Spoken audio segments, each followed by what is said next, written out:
the Jewish Channel's Week in Review. Ultra-Orthodox controversy generates headlines around the globe and generating a new generation of Jewish leaders. It's the Jewish news that's changing your world on this episode of the Week in Review. Hello, and welcome to the Jewish Channel's Week in Review. I'm Stephen I. Weiss. The ultra-Orthodox world is making global headlines this week, with two different stories generating much discussion and controversy.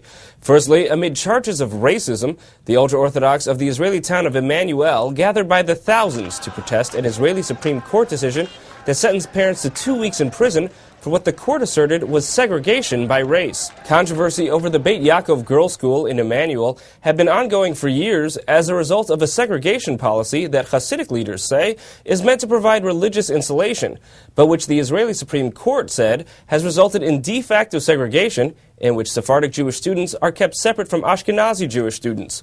The parents sent to jail are refusing to send their children to schools with students that mix students from the two communities. The ultra-Orthodox say that they aren't discriminating against Sephardic Jews in specific and are instead seeking to keep standards in place that keep their children from mixing with others who have televisions in their homes, interact with secular relatives, or don't conform to very specific standards of dress.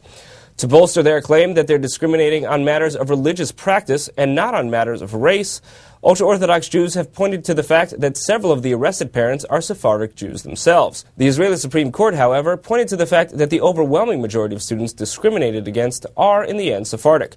Of course, the larger issue here could be the separation in ideology between the secular Israeli Supreme Court and the ultra-Orthodox Jews refusing its jurisdiction. In a story that's made waves here in the United States, Shalom Rubashkin, the kosher slaughterhouse owner convicted of bank fraud, was sentenced to 27 years in prison in order to pay $26 million in restitution. The decision led to instant uproar in the ultra-Orthodox world. A rally of thousands was held in Brooklyn, and condemnation of the decision poured in from ultra-Orthodox leaders. Many legal scholars have been quoted responding to the sentencing of Rubashkin, who is 50 years old. Thus far, there's no clear consensus as to whether the sentencing is particularly harsh or not. In making her sentencing decision, it appears that Judge Linda Reed took into account allegations regarding Rubashkin's conduct, regarding hiring illegal immigrants and child laborers, though all such charges against Rubashkin were either dismissed or led to acquittals. Rubashkin's legal team has said it will appeal the decision. And now to a very different matter, about finding new strategies for invigorating Jewish life. Some of the most interesting innovations in the Jewish community in the past decade, like Heeb Magazine and J-Dub Records, owe a significant part of their early growth to one organization, the Joshua Venture.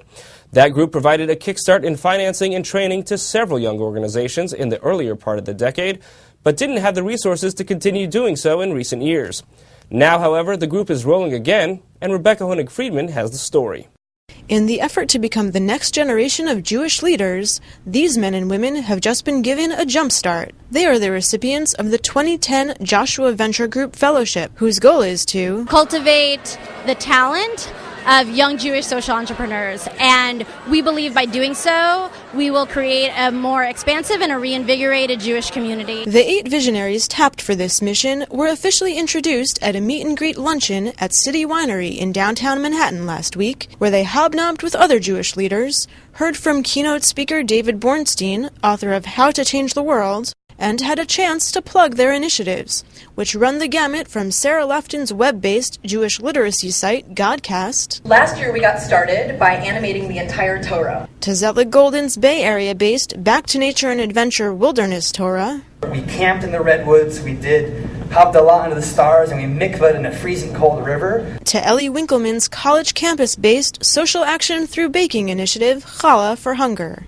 We're creating new points of entry into the Jewish world and Jewish tradition, and we're building bridges from within our community outward. Over the next 2 years, thanks to Joshua Venture, these fellows and their peers will receive leadership training at semi-annual retreats, various support services, and $100,000 toward their initiative. To find out more about Joshua Venture and these fellows' visions for the future of the Jewish community, tune in to the full broadcast version of the Week in Review. Thank you, Rebecca. That's all for this week. For more news and analysis from the Jewish Channel during the week, please check out our blog at newsdesk.tjctv.com.